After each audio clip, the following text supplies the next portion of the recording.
Good morning. What a great parable for this morning. The parable of the prodigal son, or the lost son, or the loving father. It's got a number of titles, and whether this is the first time you've heard this story or whether you've heard it hundreds of times before, I really pray that God will bless us this morning and teach us something new. I want to start by showing you some pictures of paintings by artist Charlie Mackesy. This is a painting of the moment of reconciliation in the parable of the prodigal son.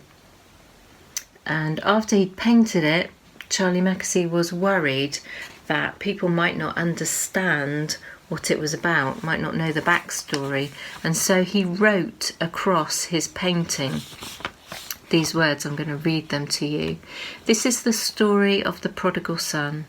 It should really be called the running father, who waited every day for his boy to return.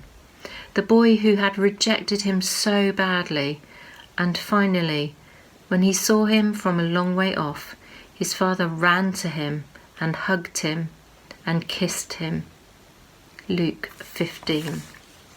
And I think that painting is particularly poignant at the moment, isn't it? Because so many of us have loved ones who we're just longing to hug, and we can't because of coronavirus.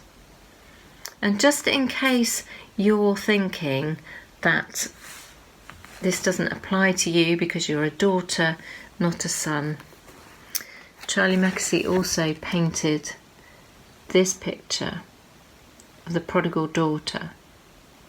Because although when Jesus told this story, he was talking about a father and his sons, part of the reason he told the parable was to show that God's love extends to everyone. No one is excluded. But there's a story that goes with that painting that I heard one time when Charlie Mackesy was doing an interview, and it really touched my heart, so I wanted to share it with you today. Charlie Mackesy tells how one morning there was a knock on his door, and there was a very stern, abrupt looking man on the doorstep who explained that he'd come to do a survey of Charlie's house. And Charlie's studio is upstairs in the house. So he welcomed the man in and off he went to start his survey.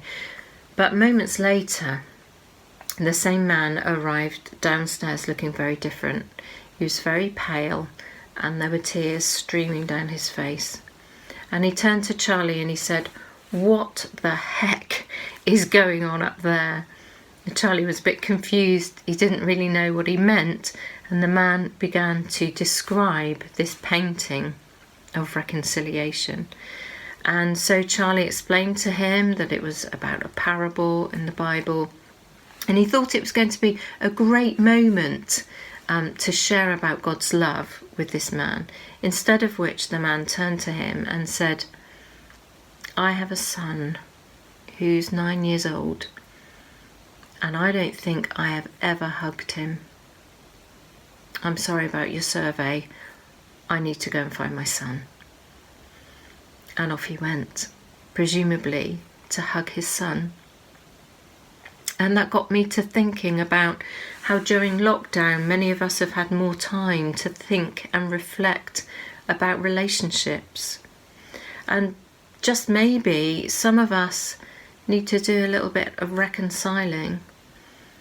We sadly can't go and give people a hug, but maybe through a letter or an email or a telephone conversation, we can hug somebody that way. Let them know that we love them and take the first step towards reconciliation. So I pray that if God puts somebody on your heart this week that you feel you need to be reconciled with, that he will give you courage to do that.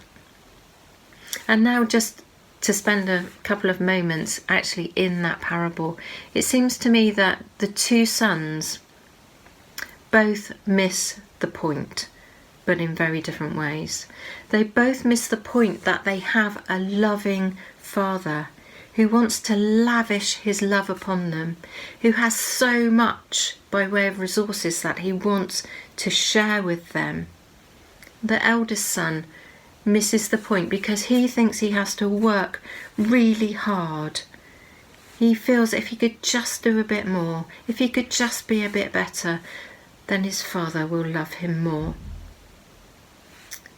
And he misses the point that he doesn't need to earn his father's love because he has it anyway. The father says to him, "You are always by my side. Everything I have is yours. You don't need to earn my love. You have it anyway."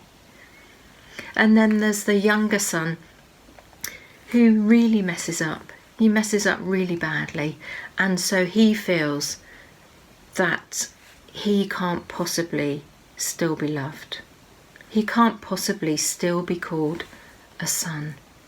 And yet his father has been waiting, longing for his return, with so much love to give to him.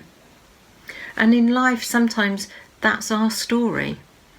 Some of us have grown up with the impression that we don't measure up. We have to try harder, we have to do more, we have to be more like this person in order to be approved of and loved. And God says, not so with me. I love you, I love you, I love you. You don't have to earn my love. And then some of us have been told we're mess-ups. We always get it wrong. And some of us have been told, you've messed up so badly this time, there's no way back. There's no way to return. And so we expect that from God too, that he will reject us as well. In the Bible, it tells us that God sent his Son into the world not to condemn it, but to save it.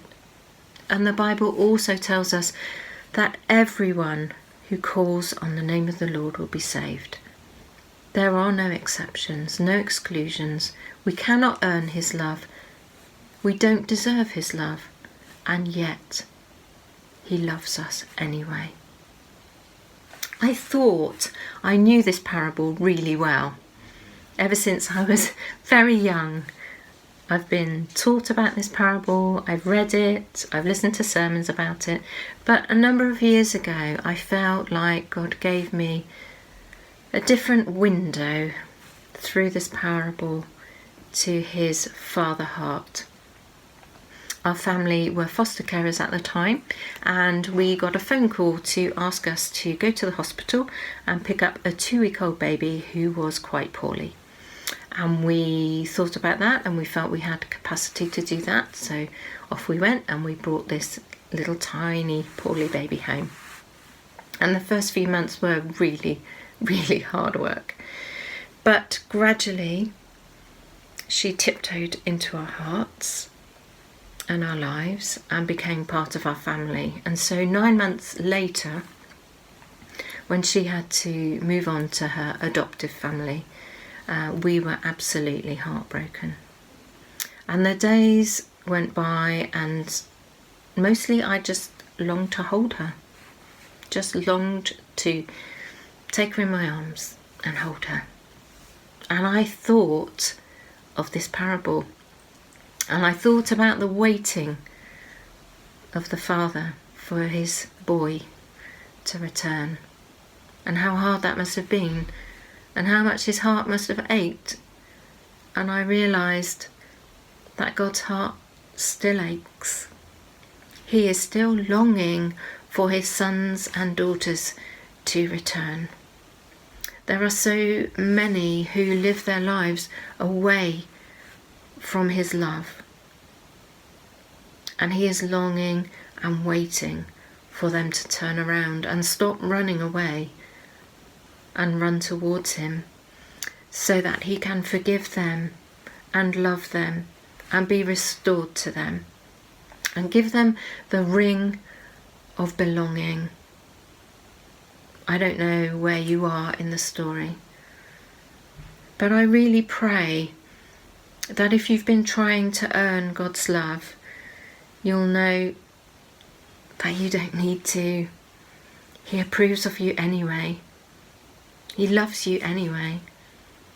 And if you've been running away and feeling that you don't deserve his love, I hope today you'll turn around and allow him to love you and hold you and forgive you and bring you into his family as he longs to do. Amen.